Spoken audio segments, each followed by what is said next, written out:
Bismillahir Rahmanir Rahim. In the name of God, the All-Compassionate, the Ever-Compassionate. Rabbi shrah li sadri, wa yassir li amri, wahlul uqdatan min lisani, yafqahu qawli. Amma ba'd.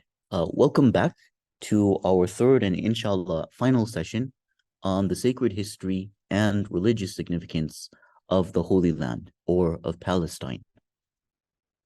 Yesterday I came down a little bit sick, but fortunately I've mostly recovered, just feeling a little bit tired. But inshallah today we can take it kind of slow and steady because we don't have too much left to cover. And I also look forward to the discussion in the Q&A, inshallah. So last time we left off with the prophecy of Jesus, peace be upon him, concerning the destruction of the Second Temple. And also God's withdrawal of the covenant from the Jewish people, in which he will give it to another people. The destruction of the Second Temple indeed happened several decades after it was prophesied by Jesus, peace and blessings be upon him. In the year 66 CE, a little more than 3 decades later, a Jewish revolt against the heavy-handed Roman rule broke out. And in the year 70 CE, the Romans destroyed Jerusalem and the temple, thereby bringing an end to the Second Temple period. So the Second Temple period, recall that it began in 516 or 515 BCE, after the Jewish exiles returned from Babylon and they rebuilt the temple, and it lasted more than 5, almost 6 centuries. It was destroyed once again by the Romans in the year 70. And this is alluded to in the Quran, according to the majority interpretation, resuming the passage towards the beginning of Surah Al-Isra, also known as the Surah of the Children of Israel.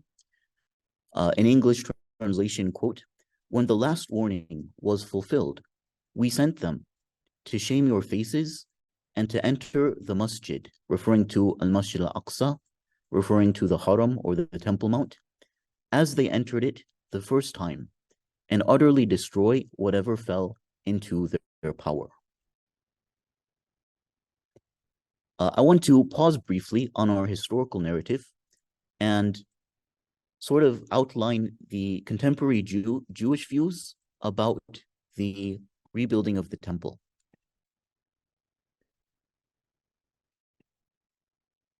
For Orthodox Jews, the predominant view is that the rebuilding of the temple and the restoration of the sacrifices are to be left to the coming of the Messiah at the hand of divine providence, and that entry into the Temple Mount is restricted or prohibited for Jews until then. And this is due to certain ritual purity laws that, according to this view, cannot be fulfilled until that happens. Note that this whole slide is a bit of a simplification. There are lots of different views in each of the 3 major branches of Judaism, but this is a simplified sort of summary of their views. Nonetheless, there are also alternative minority views, and some organizations representing a small minority of Orthodox Jews have formed with the objective of building the Third Temple. And at least one of them has even received some funding from the Israeli government. For conservative Jews, they uphold belief in a Messiah and in a rebuilt temple. At least that is quite often the case, but they don't believe in the restoration of sacrifices. So for them, the sacrificial system, that was for older times, and they don't look forward to the restoration of the temple sacrifices. And for Reform Jews, they do not believe in or attach great importance to the rebuilding of the temple. And some of them hold that the synagogue is the modern temple. So the vast majority of Jews across the 3 branches don't believe in the restoration of the temple by human hands prior to the coming of the Messiah at the hand of divine providence. Resuming our historical narrative, here is a visual of what's called the Arch of Titus, which still stands in Rome. Titus was the Roman general and subsequently the Roman emperor. He was the Roman general who completed the siege on Jerusalem. He subsequently became the Roman emperor. His father, Vespasian, he was the general originally in charge of the siege on Jerusalem. But when the infamous Emperor Nero in 69 committed suicide, Vespasian's forces held him as emperor, and a civil war ensued, and so the year 69 is known as the year of the four emperors. And Vespasian actually emerged victorious, and he became the Roman emperor.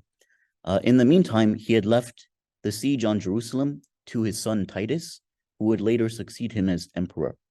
And the Arch of Titus was built by Titus's brother Domitian, the other son of Vespasian, who would also become emperor.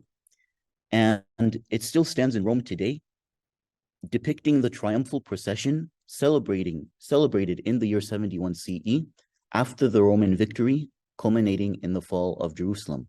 So after a significant victory, the Roman general in charge, he was entitled to a victory march through the streets of Rome, in which he would showcase the prisoners and the spoils or booty that was acquired. And the Arch of Titus depicts this very visually. So on the upper right, for example, you can see the Roman soldiers carrying off the menorah that sat in the center of the temple. One point that is often not noted, but which I find really significant, or at least interesting, is that the Colosseum was built by these very same Roman emperors, Vespasian and Titus. And it was built actually, its building was funded by the spoils that came from Jerusalem. So it's kind of symbolic in a way, in a sad way, that the Jerusalem temple was destroyed and the Roman Colosseum in Rome was erected almost in its place.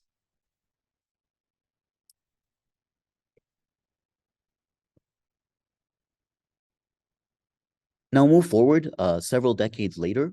In the year 29 or the year 130, the Roman Emperor Hadrian founds the city of Aelia Capitolina on the site of the destroyed Jerusalem. And he builds a temple to the Roman god Jupiter on the Temple Mount. So right where Al-Masjid al-Aqsa is, right where the Al-Haram al-Sharif is, the Temple Mount, he built a temple to the Roman god Jupiter, just like the Syrian ruler Antiochus IV did a few centuries prior. And so this was something, obviously, that's very sacrilegious to Jews and subsequently to Christians and Muslims. In the year 132, the Bar Kokhba revolt breaks out. This is the first war that happened between the year 66 and resulted in the destruction of Jerusalem in the year 70. And it was carried out finally until the year 73. This is known as the First Jewish War or the First Jewish Revolt. There's also a Second Jewish War or Second Jewish Revolt, the Kitos War, but we're skipping over that one. The other really important one is the Bar Kokhba Revolt, which broke out in 132. And this revolt was intended to overthrow the Roman rule and restore the Jerusalem temple. And the name Bar Kokhba means son of the star. Kokhba is related to the Arabic Kokab, which means star. And this was a messianic title because the star was one of the symbols for the Messiah.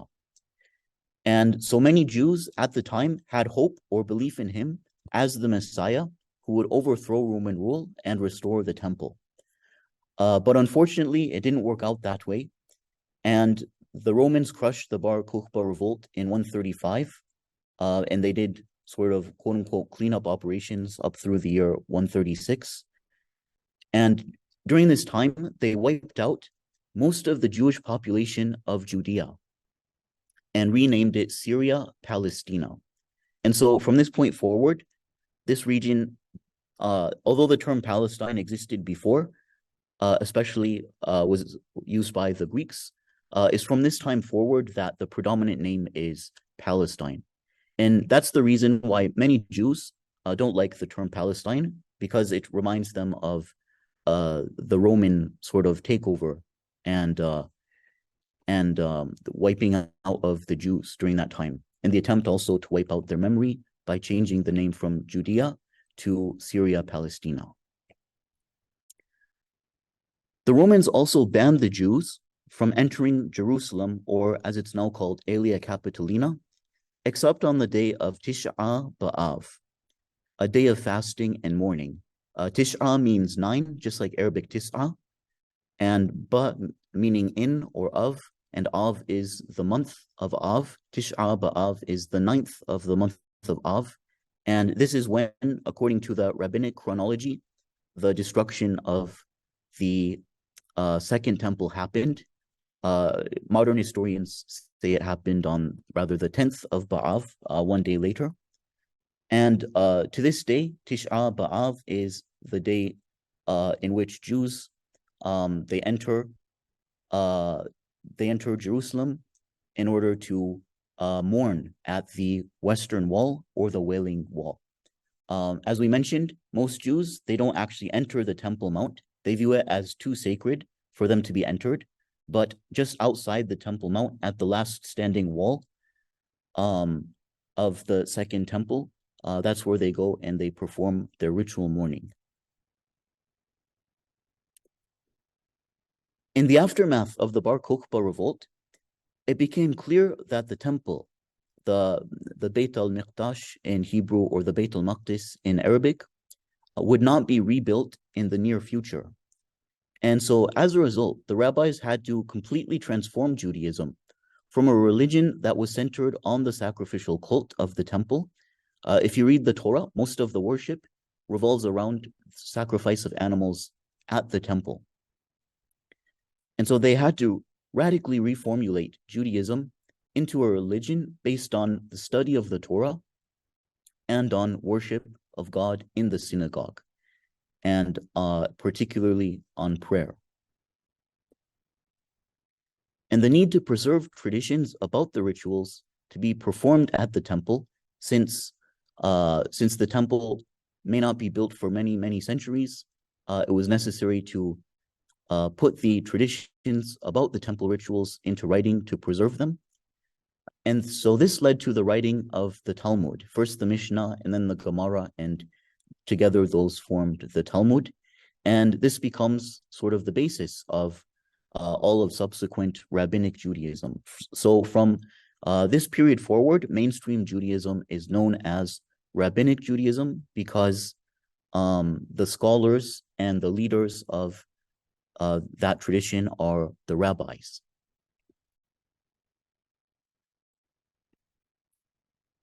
Now we move on to the Byzantine period. And Byzantine is really, the term Byzantine is just a construct of modern historians. The people of the Byzantine Empire, they continued to call themselves Romans. It's really the same empire.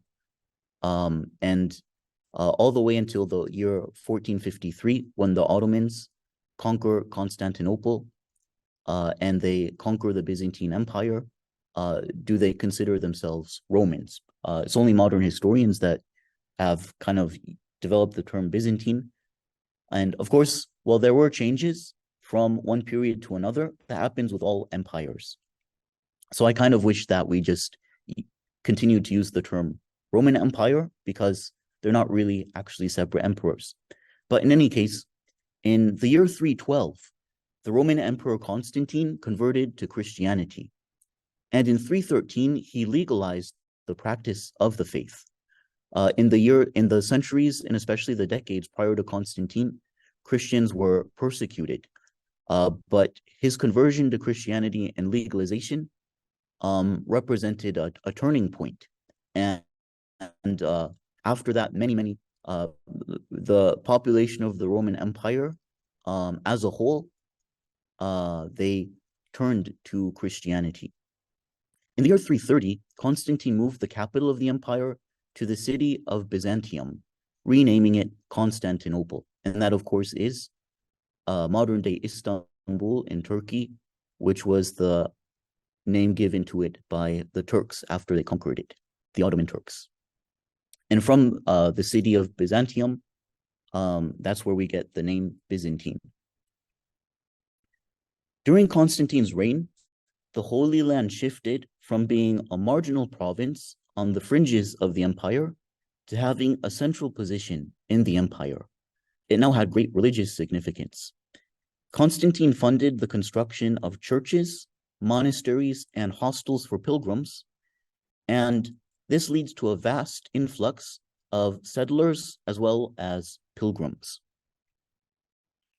However, the ban on Jews from entering Jerusalem is upheld all the way until the time of the early Islamic conquests, when the Muslims, during the time of Umar bin al-Khattab, may God be pleased with him, conquered Jerusalem.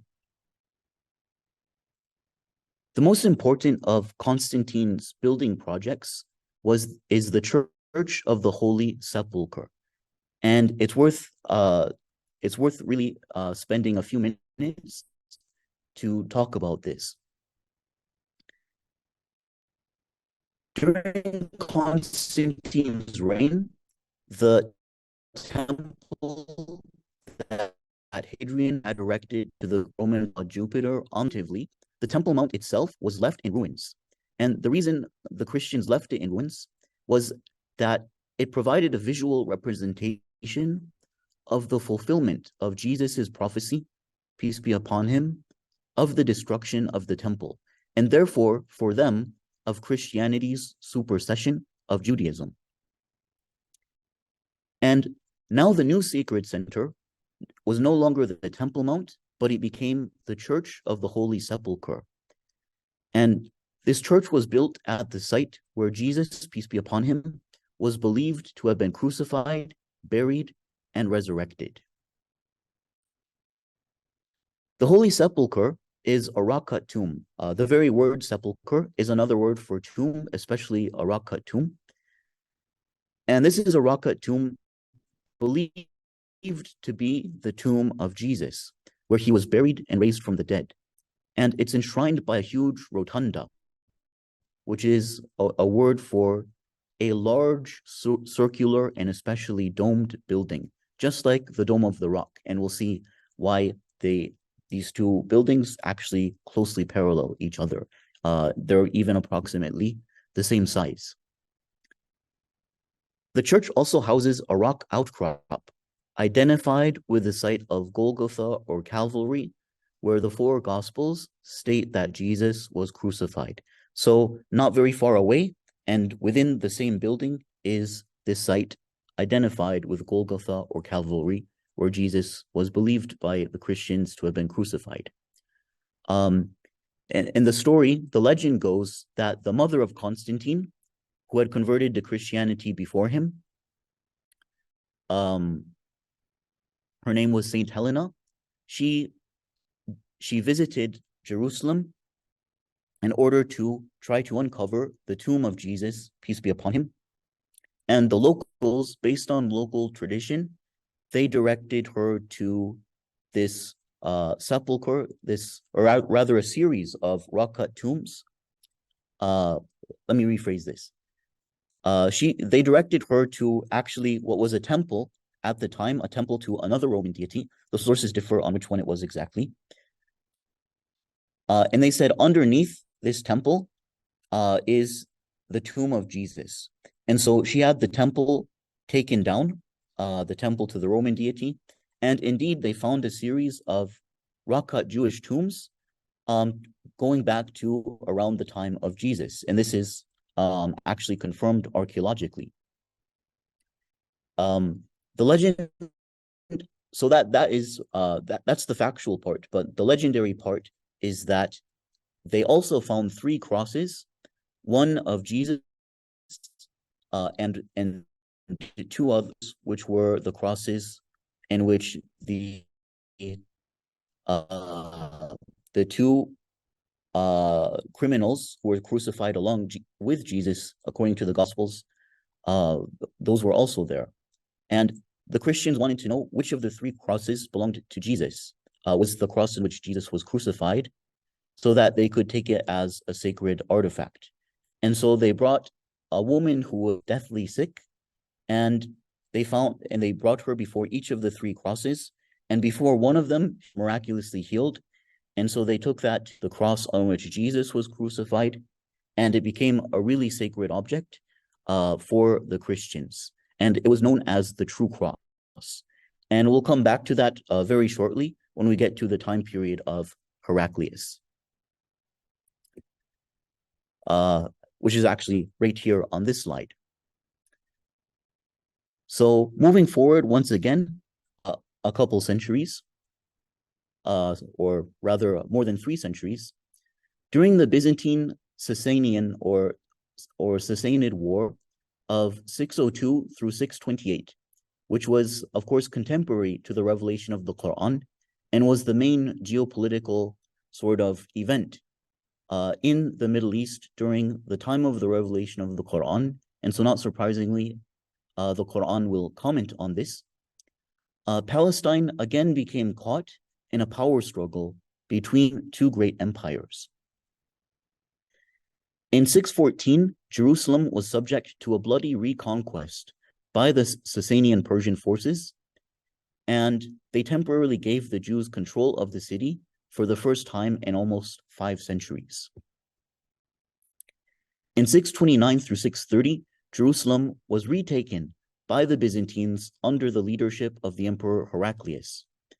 And this was an astounding comeback, one of the greatest comebacks in all of world history. It was highly unexpected, given that the Persians had conquered all the way up to Palestine and into Egypt, and were very close to the Byzantine capital of Constantinople. So the fall of the Roman Empire, or the Byzantine Empire, to the Sasanian Persians seemed almost inevitable at this point. And the Quran itself comments on this in the beginning of Surah Al-Rum, or the Surah of the Romans. A'udhu billahi minash shaitanir rajim, Bismillahir Rahmanir Rahim. It states, Ghulibatir Rum, the Romans have been defeated. Fi adnal ardi wa hum min ba'd ghalabihim sayaghlibun. In the nearest land, referring to Jerusalem, wa hum min ba'di ghalabihim sayaghlibun. But after their defeat, they will be victorious. Fi bid'i sinin, in a few years' time. And in Arabic, bid'i sinin refers to between 3 and 9 years. So more than 2 years, but less than 10. And lillahi al-amru min qablu wa min ba'd wa yawma idhin yafrahul mu'minun. The matter lies with God both before and after. On that day, the believers will rejoice. Binasrillah, at God's aid.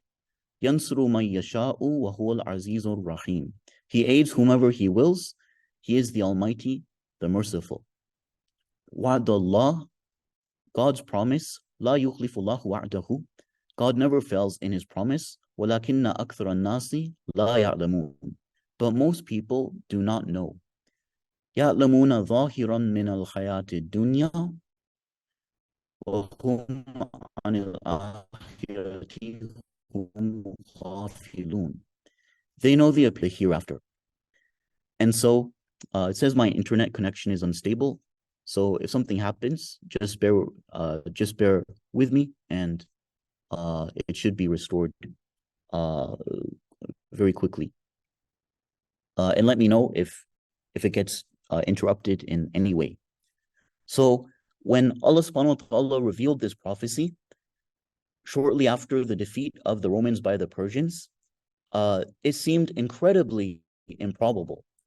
As I said, the Persian takeover of the Byzantine Empire seemed almost inevitable at this point.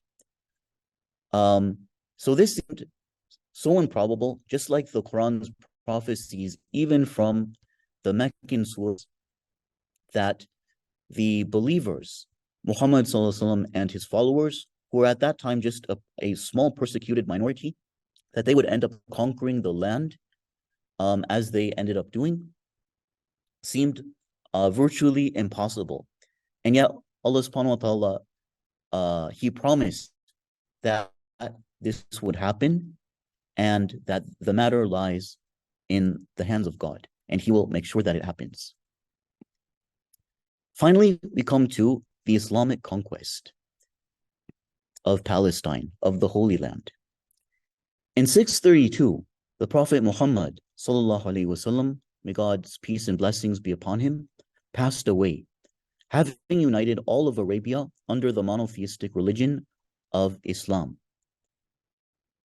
Between 636 and 640, during the reign of the Caliph Umar, radiallahu anhu, may God be pleased with him, the Arab Muslim forces conquered the Holy Land. And here's a map of Umar's empire at its peak in 644.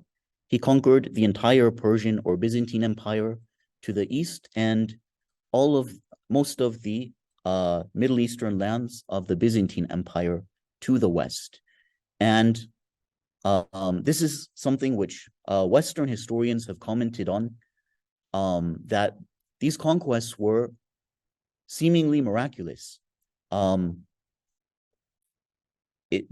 Western historian has compared it to if the Inuits or the Eskimos of North America, the natives of the Arctic region of North America, who have pretty much nothing in terms of material resources, if they were to somehow conquer the United States of America and take over, that would be roughly the equivalent of what happened with Islam.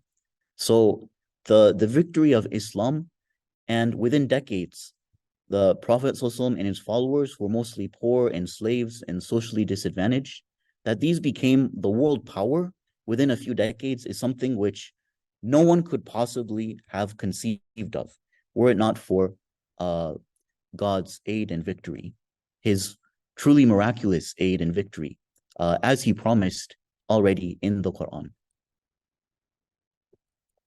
In 637, Jerusalem surrendered peacefully to the Muslims. According to Islamic sources, I think it should be 638 rather than 637, but let me double check that.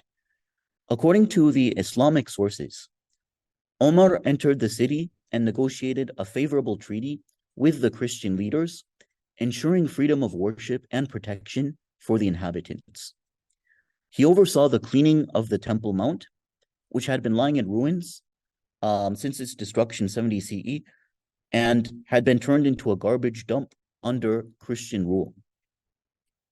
And he permitted a substantial number of Jewish families to settle in Jerusalem for the first time in almost 6 centuries, apart from the brief period when the Persians conquered Jerusalem. So this was really an example of religious tolerance and allowing Muslims, Christians, and Jews to live in Jerusalem and worship there peacefully. We talked about the early part of Surah Al-Isra, but here is the very first ayah, which refers to the miraculous night journey of the Prophet ﷺ from Mecca to Jerusalem. Subhanalladhi asra bi'abdihi laylan min al-masjid al-harami ila al-masjid al-aqsa. That exalted above all imperfection is the one who took his servant Muhammad ﷺ by night from the sacred mosque in Mecca to the farthest mosque, al-Masjid al-Aqsa, in Jerusalem. الذي باركنا حوله لنريه من آياتنا إنه هو السميع البصير, which we have blessed, or rather whose surroundings we have blessed, so that we may show him, and that refers to the fact that the entire promised land around Al-Masjid al-Aqsa is blessed land, is holy land, so that we may show him some of our signs. Indeed, he alone, God alone, is the all-hearing, all-seeing. And so the additional significance of Masjid al-Aqsa for Muslims, of course, is that this is where, according to Islamic tradition, God brought the Prophet Muhammad in a miraculous night journey to the Temple Mount, where he led the prophets in prayer, and he ascended to heaven, and God showed him some of his signs, and he even spoke with God directly. Al-Masjid al-Aqsa. According to Islamic tradition, Al-Masjid al-Aqsa, or the farthest masjid, as referred to in the ayah we just went over, is the entire Temple Mount complex or noble sanctuary, Al-Haram al-Sharif. So there's confusion about this even among Muslims, so I think it's important to clarify this. So Al-Masjid al-Aqsa, as referred to in the Quran, doesn't refer only to the mosque, that is the building or prayer hall where the congregational prayer is performed, but rather in the time of the Quran, a masjid referred to any land or any region, any place where sajda, where prostration to God was performed. So it didn't even have to be a physical building, as indeed there was no physical building there at the time. So Masjid al-Aqsa referred to the entire haram, the entire noble sanctuary or sacred enclosure, which was what the Temple Mount was, going back to the time of Herod the Great. The main mosque on the Temple Mount is the Qibli Mosque, Al-Masjid Al-Qibli. It's called that because it's located just to the south of the center of the Temple Mount. It's located on the southern part of the Temple Mount because Mecca is south of Jerusalem, and Mecca is where Muslims, of course, face during the prayer. So it's known as Masjid al-Qibli for that reason. It's often misleadingly referred to as Al-Masjid al-Aqsa. However, this building didn't exist during the revelation of the Quran. Rather, it was originally built by the Umayyad Caliph or Caliphs Abdul Malik ibn Marwan and or his son Al-Walid. So in like proper Islamic terminology, Al-Masjid al-Aqsa refers not to the specific building, which is Al-Masjid al-Qibli, but rather to the entire Temple Mount, even though Al-Masjid al-Qibli is often confusingly referred to as Al-Masjid al-Aqsa. There are also a few other masjids located on the Temple Mount, but that's merely the biggest and most prominent one. Here's a nice map of the Temple Mount and the surrounding area. So on this map, you can see the Dome of the Rock at the very center. The Temple Mount, or Al-Haram al-Sharif, refers to the entire rectangular plaza or enclosure. On this, they labeled Al-Masjid al-Qibli, Al-Masjid al-Aqsa, Al-Aqsa Mosque. But as I said, that should be, that's the same as the Temple Mount or Al-Haram al-Sharif. Here you can also see where the western or the Wailing Wall is, so that this is since Jews, according to most of the authorities of Judaism, aren't allowed to enter the Temple Mount until the coming of the Messiah because it's too sacred. Jews are able to go just outside of the Temple Mount to the Western Wall and perform their morning rituals. You can also see that the Muslim quarter is north of the Dome of the Rock, and the Jewish quarter is sort of southwest, and the Old City is to the west. And if you go east, you see a hill, which is the Mount of Olives, where Jesus famously preached his last sermon to his disciples, including the tenet of the wicked parables, which we discussed. And here's another map. Once again, you can see the Dome of the Rock in the middle, and then directly south of it is Al-Masjid al-Qibli, and you can get a nice view of the whole Temple Mount, and then around it, and the old city of Jerusalem.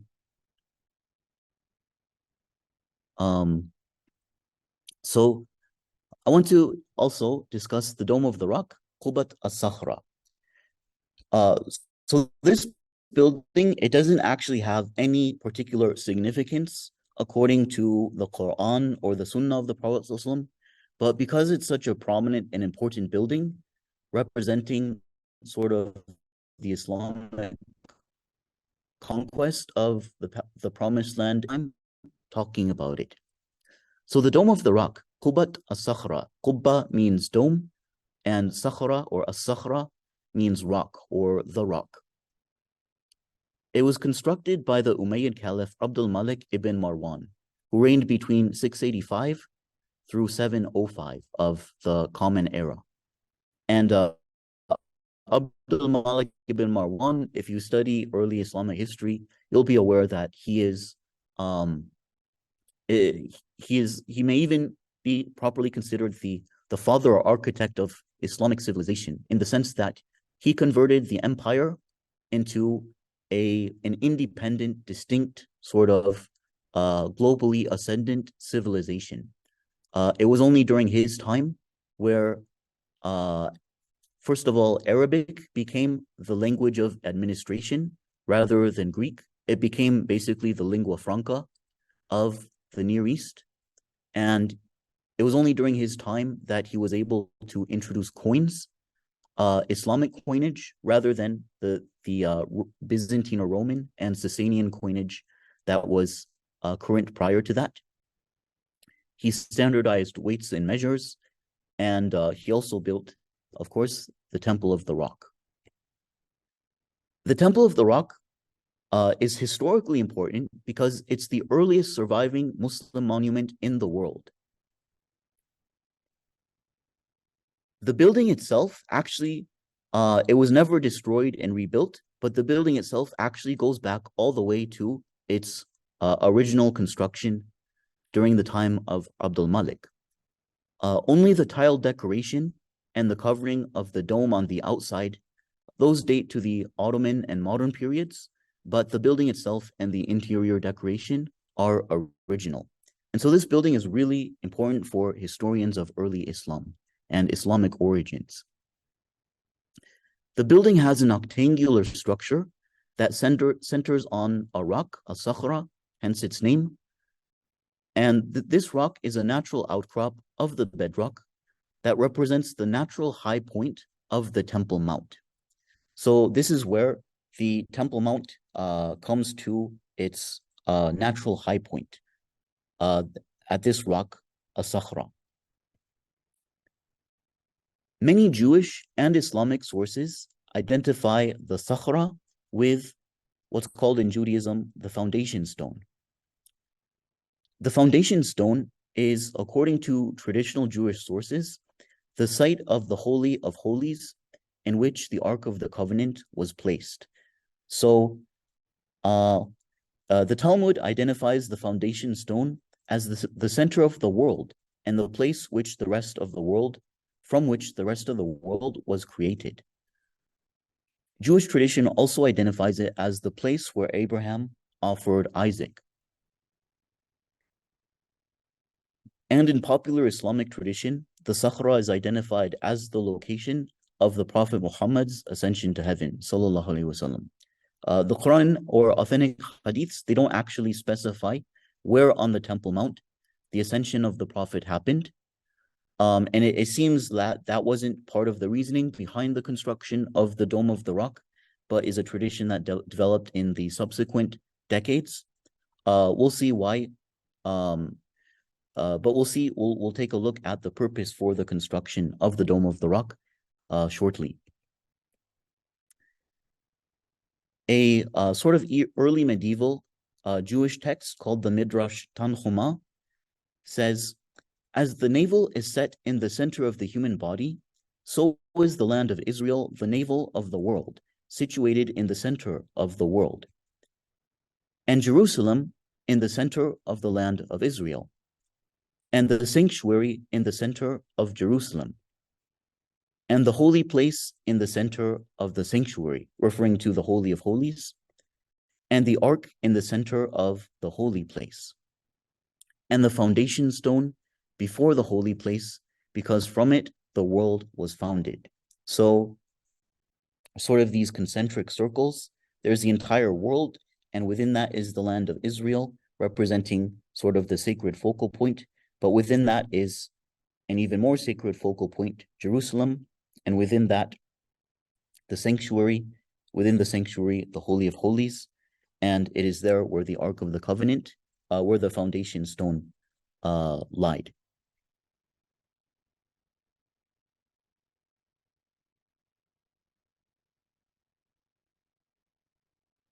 So then, why was the Dome of the Rock constructed, and especially why was it constructed on this particular site? The purpose of the construction of the Dome of the Rock appears to have been to eclipse the Christian religious buildings surrounding the Temple Mount, especially the rotunda of the Holy Sepulchre, which its design parallels. So we talked about the Church of the Holy Sepulchre and how this was the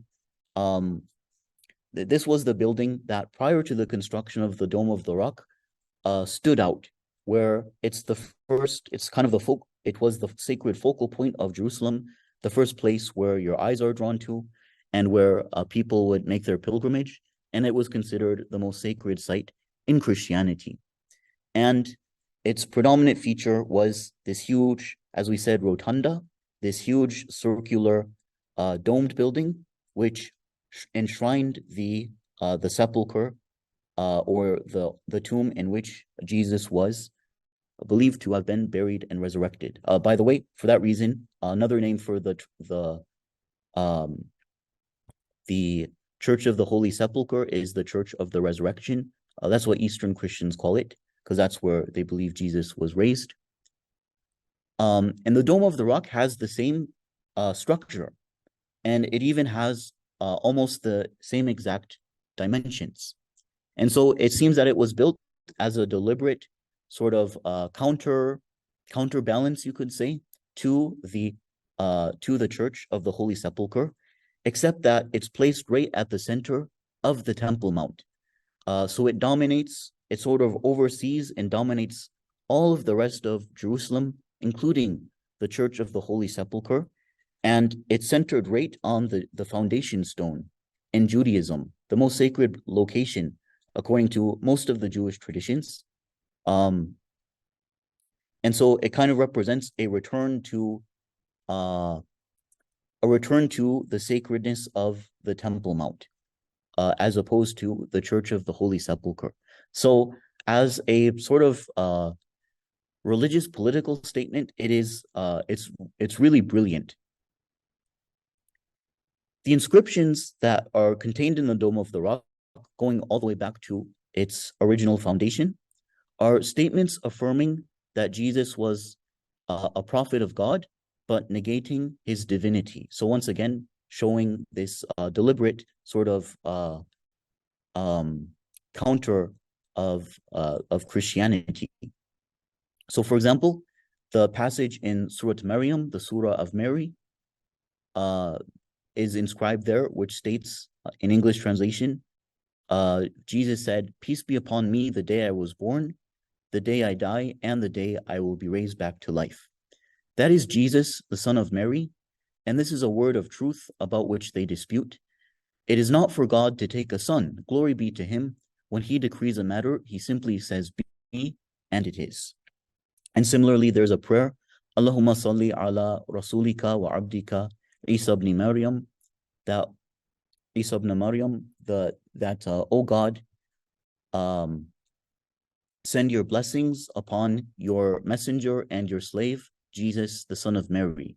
And finally, there's also this statement that La sharika Allah, that there is no partner to God. God has no partner. So statements, and this is actually, if you think about it, what distinguishes Islam both from Christianity and Judaism. Unlike Judaism, Islam affirms the prophet of Jesus, but unlike Christianity, it negates his divinity. So it represents this middle view. So that concludes our sort of historical narrative. I just have about 5 slides where we sort of recapitulate the significance of the Holy Land now according to Judaism, Christianity, and Islam in light of the historical narrative that we have just concluded. So first of all is the significance of the Holy Land as in all 3 religions.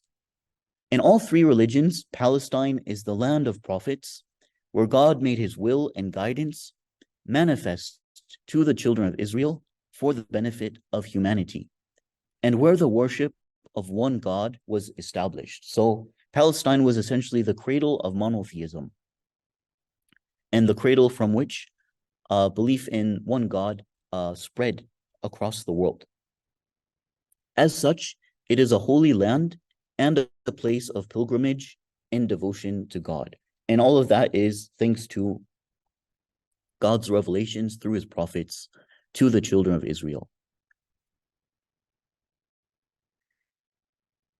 Now its significance in particular for Judaism. For Jews, Palestine is the homeland that God promised to them in biblical times. It is the land in which Israel, or the Jewish people, was formed and is central to its very identity. It is where most of the Hebrew Bible was written and where Judaism took shape. It is the sacred center of the world, with its focal point at the Temple Mount in Jerusalem, and at the end times, all nations will gather there to worship God in a state of universal peace. That's something which I haven't mentioned yet. So let me quote 2 passages from the Hebrew Bible, from the prophetic writings. In the 2nd chapter of the book of Isaiah, it reads, "In days to come, the mountain of the Lord's house shall be established as the highest of the mountains, and shall be raised above the hills. All the nations shall stream to it. Many peoples shall come and say, 'Come, let us go up to the mountain of the Lord, to the house of the God of Jacob, that he may teach us his ways, and that we may walk in his paths.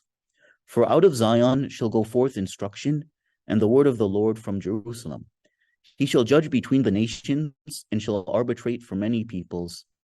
They shall beat their swords into plowshares, and their spears into pruning hooks. Nation shall not lift up sword against nation, neither shall they learn war anymore.'" And similarly, also in the book of Isaiah, and the same exact passage is also found in the prophetic book of Micah.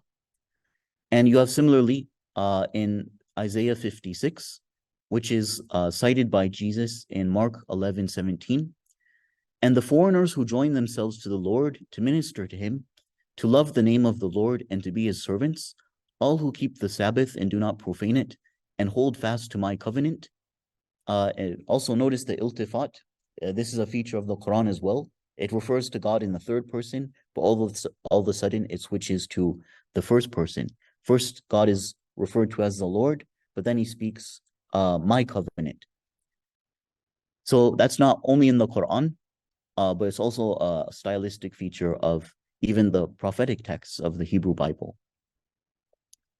"These I will bring to my holy mountain and make them joyful in my house of prayer.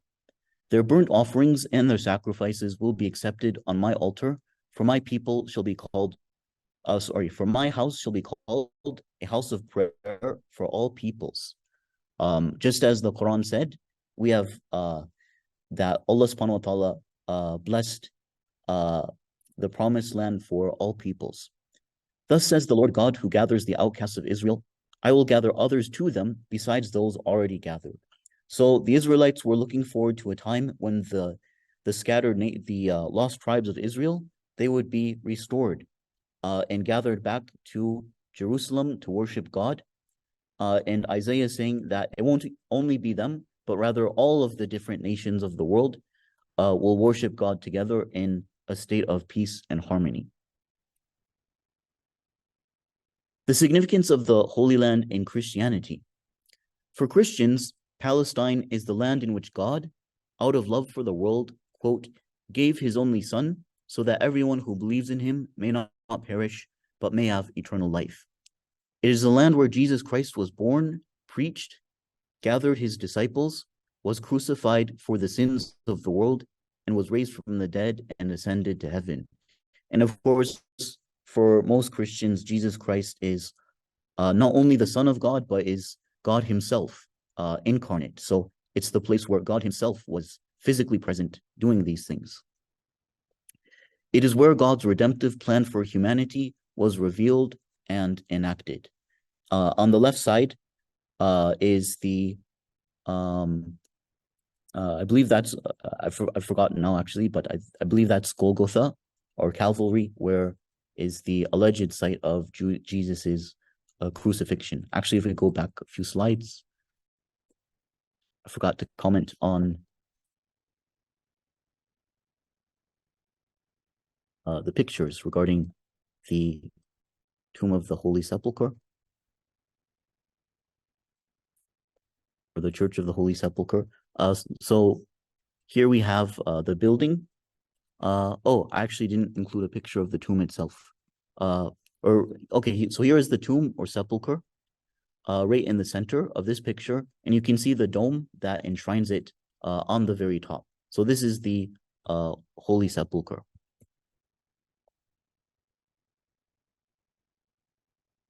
So let me just go back to the slide we were on.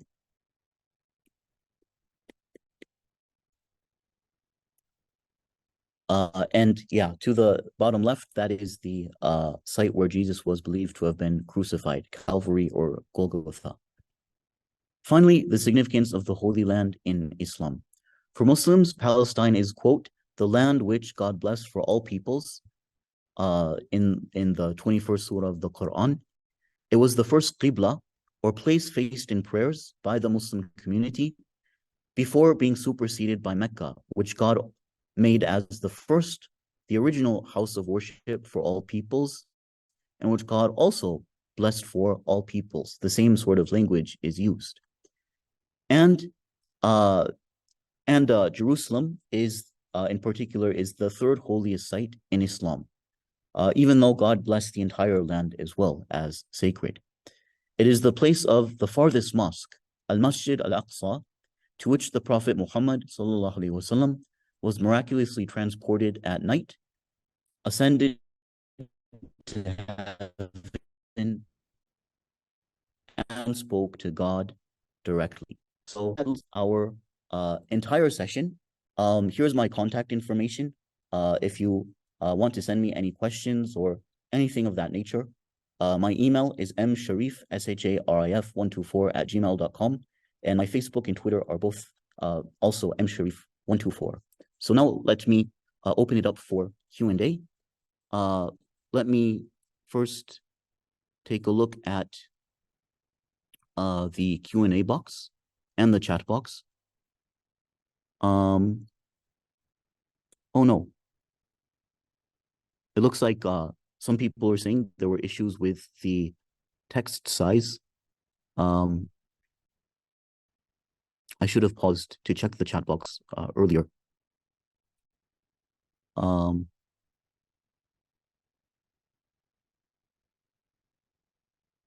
don't know why there was an issue with that. I apologize about that. I don't know why that was an issue. Muhammad Mukhtaruzzaman, welcome. Question 1.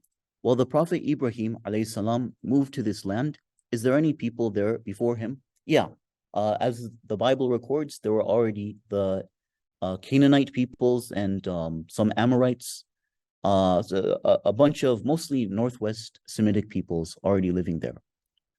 Number 2, who are the ancestors of present-day Palestinians, i.e., from the people before Ibrahim alayhi salam, the descendants from the other son of the Prophet Ishaq? So that's a reference to Esau, the twin brother of Jacob, alayhi salam, or the Arabs, or they came from outside, or a mixture of all of these people?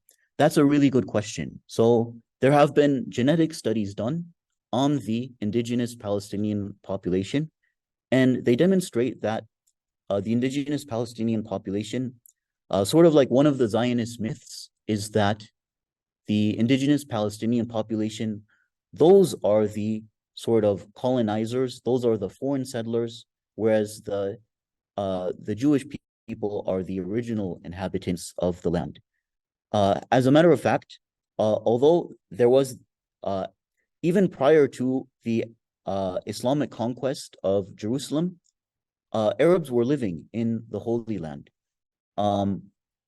Even in Roman sources, for example, Arabia included much of Syria, Palestine, and the local Palestinian population. They're a mix of indigenous peoples, including both whatever non-Jews may have existed at the time, and also the Jewish people and Christians. Remember again that although in Judea in particular, the Jewish population was almost completely wiped out, it was resettled by Christians.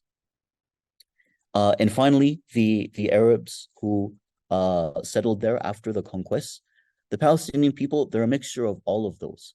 I don't know the exact proportions, but they are actually largely indigenous to the land rather than coming from outside. And the third question, the Prophet Yaqub, alayhi salam, and I should mention as well, and there were Jews in the Promised Land throughout the entire history of Islam up to the creation of the State of Israel in the Holy Land. Jews and Christians and Muslims living together in total harmony. The European Jews, although genetic studies, they do show them to have some genealogical connection to the ancient Israelites, their claim to the land is actually a lot weaker because they were separated from it for almost 2,000 years, as opposed to the local indigenous population that were already there. Third, the Prophet Yaqub alayhi salam saw a dream and built a place of worship. Was it in Beersheba or the Temple of the Mount? So I believe in the book of Genesis in the Torah, I think it mentions Beersheba, but for some reason, Jewish tradition identifies it, or some Jewish traditions identify it with the Temple Mount. I'm not sure the exact reason why, but that's an interesting question. I'd have to look into that more. But feel free to email me, and I can get back to you on that.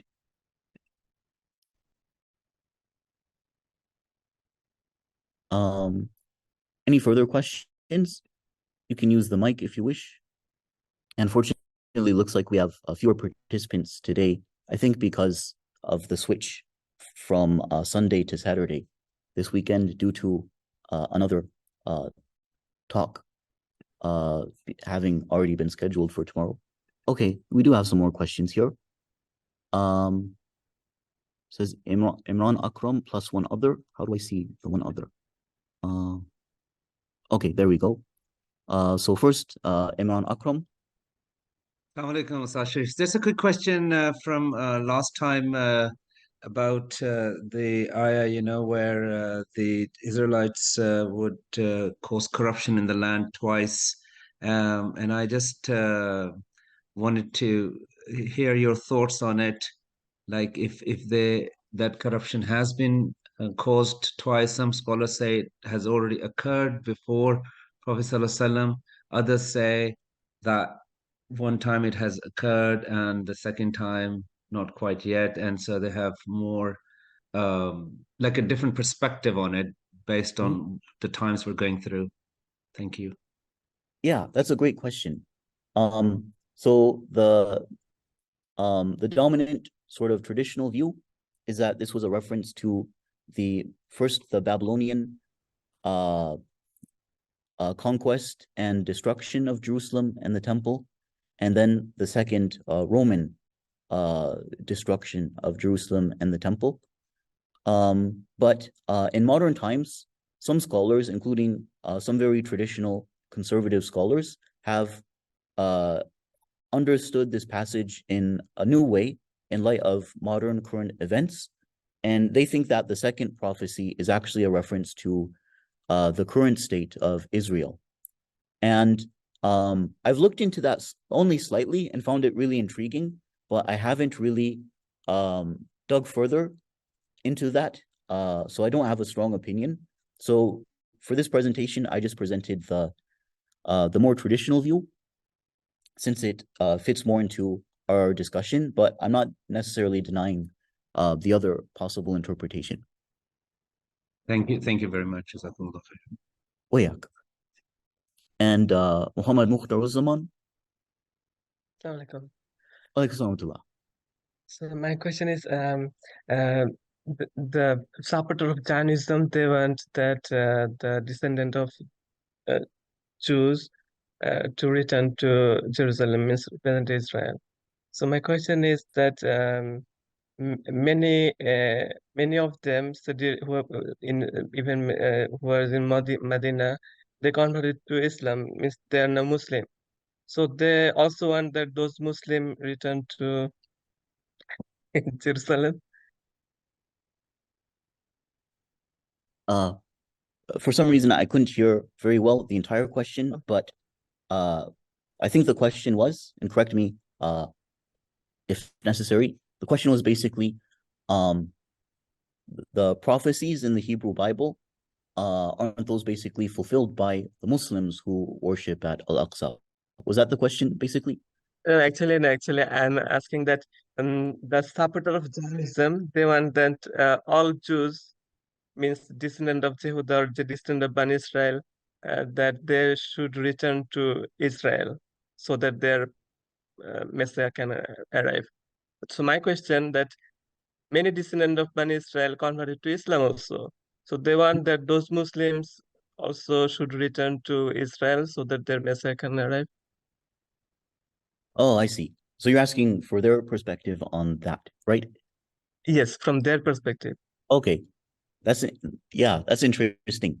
By the way, like the 10 northern tribes, they weren't actually completely carried away by the Assyrians.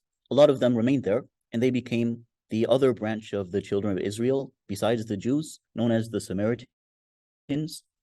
And most of them converted to Islam, which is why there's only a very small Samaritan population today. So indeed, like most of the 10 tribes, lost tribes, are the current day Palestinian Muslims. But from their perspective, I'm not really sure. They might think that I don't know. It's a really good question. I never really thought of it. I don't know what the answer is. Yeah, actually, that's the how means will they approach to solve this puzzle? Because none of them are Jews. Many of them actually Muslim now. That's why I asked this question. That what is they are thinking if they want to fulfill their coming of their Messiah, then actually they should invite many Muslims also to Israel. Yeah, I don't know. That's interesting. Okay, thank you. Imran Akram.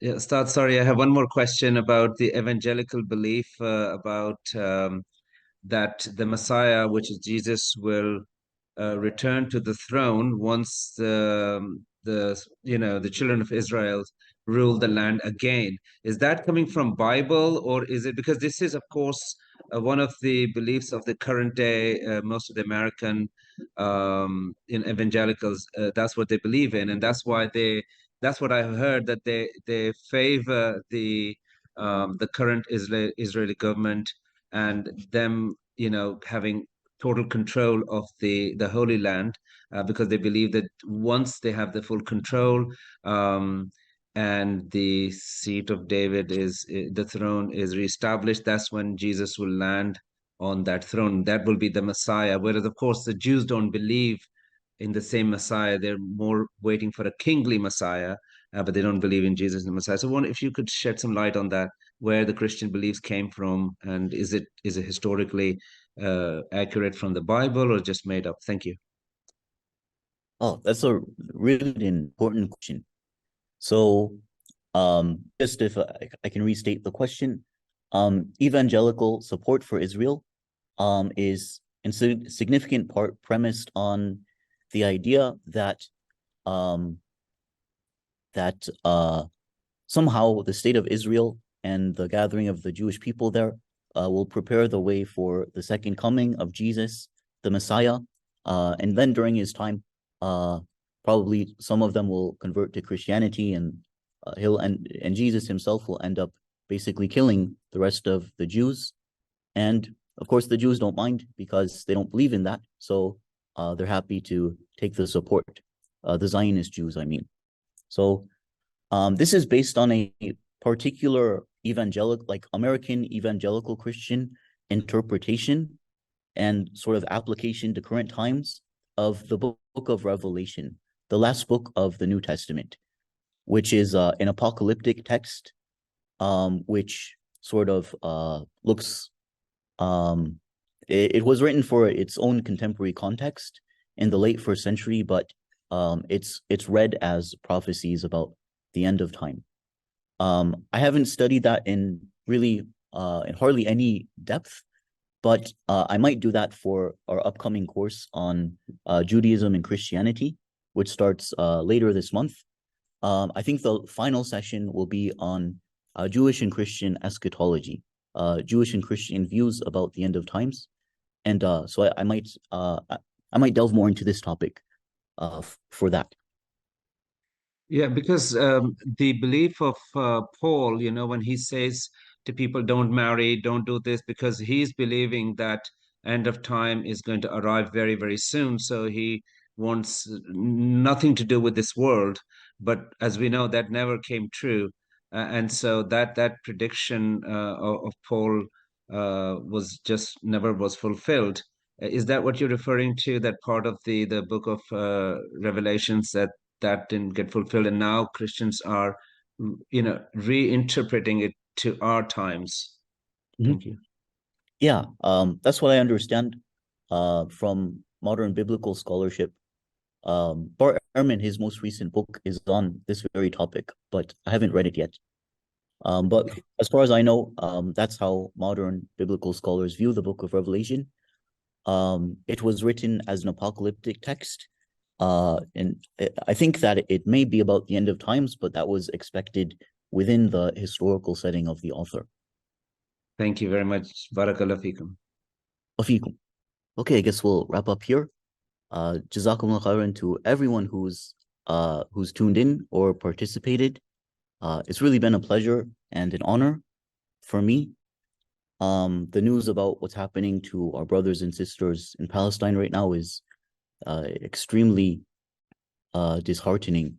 But may Allah subhanahu wa ta'ala have mercy on all those who have been martyred over the course of these weeks.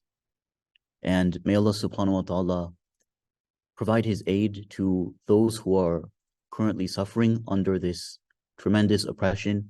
May Allah subhanahu wa ta'ala bring his justice against the oppressors.